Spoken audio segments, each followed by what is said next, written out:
Gara-gara Harvey Muiz, Indonesia berhasil meraih posisi ketiga dalam kasus mega korupsi terbesar di dunia. Posisi pertama masih dipertahankan oleh skandal Enron Corporation di Amerika, yang total kerugiannya mencapai 74 miliar US dollar. Sedangkan posisi kedua ditempati oleh skandal Olimpiade Sochi di Rusia yang merugikan negara hingga 50 miliar US dollar. Barulah di posisi ketiga, Indonesia berhasil mengukir namanya dalam sejarah dengan skandal PT Timah yang membuat negara merugi hingga 300 triliun rupiah alias 18 miliar US dollar. Sungguh membanggakan. Dalam skala nasional, skandal PT Timah menjadi kasus mega korupsi terbesar di Indonesia, yakni melebihi kasus penyerobotan lahan kelapa sawit oleh Duta Palma yang merugikan negara sekitar 104 triliun rupiah. Juga 2 kali lipat lebih besar dari skandal BLBI yang menggelapkan dana bantuan negara sebesar 138 triliun rupiah.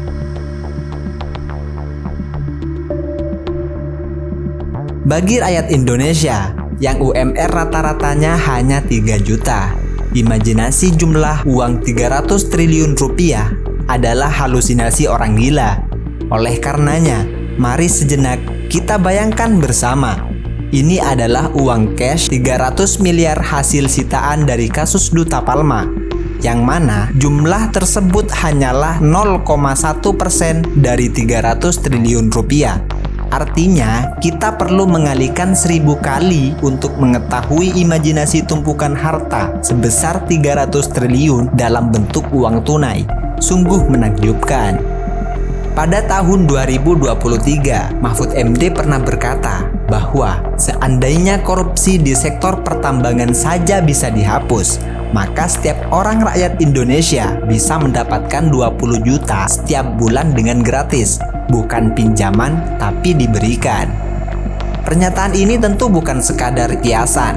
Sebagai seorang mantan pejabat yang pernah menduduki posisi eksekutif, legislatif, sekaligus yudikatif, Mahfud MD tentu tahu betul tentang borok kekuasaan.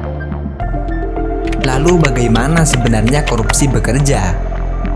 Pada dasarnya, korupsi hanya bisa dilakukan oleh pejabat negara.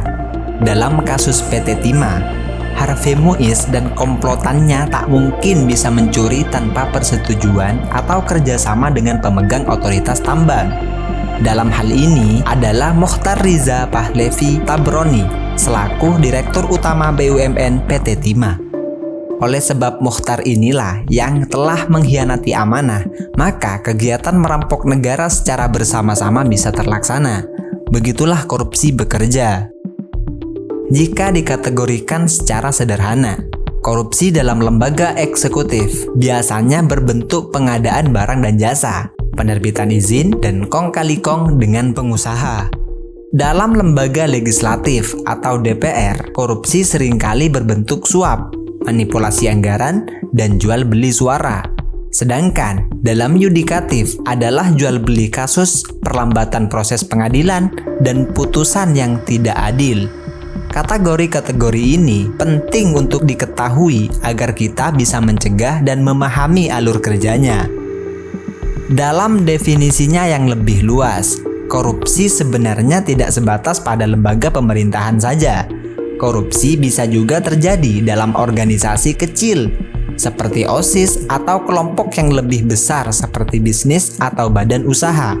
Karena siapapun yang mempunyai kekuasaan, maka ia berpotensi untuk menyalahgunakannya. Kembali kepada skandal PT Timah. Angka kerugian negara yang fantastis tentu membuat kita menyadari satu hal, bahwa kasus ini hanyalah permukaan dari gunung es yang tenggelam. Di bawahnya masih terdapat bongkahan yang jauh lebih besar daripada yang bisa disaksikan. Bongkahan tersebut adalah tradisi koruptif dan pewarisan status quo. Tradisi koruptif dan pewarisan status quo. Seorang pencuri sapi awalnya adalah pencuri kambing. Seorang pencuri kambing awalnya adalah pencuri ayam. Dan seorang pencuri ayam awalnya adalah pengangguran. Watak mengambil hak orang lain tanpa perasaan bersalah terbentuk dari kebiasaan-kebiasaan kecil yang dianggap bisa termaafkan. Seperti sekedar menemukan barang di jalan atau memakai fasilitas umum yang bukan untuk peruntukannya. Awalnya mungkin saja kita beralasan kepepet atau mudorot untuk mencari pembenaran dan menyiasati nurani yang tak tenang. Namun, suara hati kecil yang terus-menerus dibungkam pada akhirnya tak akan pernah lagi terdengar. Dalam Khazanah Islam, sangat dikenal kisah Khalifah Umar bin Abdul Aziz yang sama sekali tidak mau memakai fasilitas negara jika untuk urusan pribadinya. Bahkan termasuk hal yang dianggap remeh seperti mencium aroma minyak wangi dan menyalakan lilin untuk penerangan. Sikap kecil inilah yang kemudian mereformasi dinasti Umayyah hingga menjadi kejayaan. Mulai dari membersihkan harta para pejabat yang tak wajar, hingga pengobatan gratis untuk semua kalangan. Menggunakan mobil dinas untuk keperluan pribadi adalah contoh tepat bagaimana koruptor dididik dan dibesarkan. Menganggarkan pengadaan gorden hingga 48 miliar juga menunjukkan betapa rakyat bukanlah prioritas bagi pembangunan. Tradisi-tradisi semacam ini adalah tanda dari alam pikiran bahwa pejabatlah sang pemilik negara. Sehingga tidak mengherankan jika terjadi korupsi hingga 300 triliun dan pelakunya masih bisa tersenyum di pengadilan dengan gembira. Di jalan raya, bukan lagi rahasia bahwa polisi sengaja meminta suap kepada pengendara, atau bahwa cara termudah membuat SIM adalah dengan membelinya. Fenomena koruptif ini sudah menjadi kebiasaan sehingga dianggap wajar dan normal. Kebiasaan tersebut juga dengan sungguh-sungguh dipertahankan oleh pihak berwenang karena menguntungkan, yang akhirnya berakibat kepada proses perekrutan dengan memuluskan para penyuap sehingga terciptalah lingkaran setan. Proses seleksi dalam organisasi adalah bagian sangat krusial. Sengaja memilih orang-orang tidak kompeten di bidangnya hanya akan membuat kapal kehilangan arah tujuan. Lalu tinggal menunggu waktu hingga kapal menabrak karang dan menenggelamkan semua penumpang. Kasus polisi tembak polisi atau bahkan polisi membunuh rakyat bukanlah hal yang baru kita dengar. Padahal polisi dibelikan senjata oleh kita karena kita mau mereka melindungi rakyat dari mara bahaya. Atau juga misalnya kasus Komdigi yang telah membackingi bisnis judi online dari dalam kantor pemerintahan itu sendiri. Kenapa semua ini bisa terjadi? Tidak lain adalah sebab tradisi korupsi yang sudah dianggap wajar dan berusaha dipertahankan oleh pejabat yang diuntungkan. Pada gilirannya, para pejabat senior yang korup akan digantikan oleh juniornya yang lebih korup lagi. Lingkaran tersebut akan terus berulang-ulang tanpa ujung, kecuali proses seleksi benar-benar direformasi.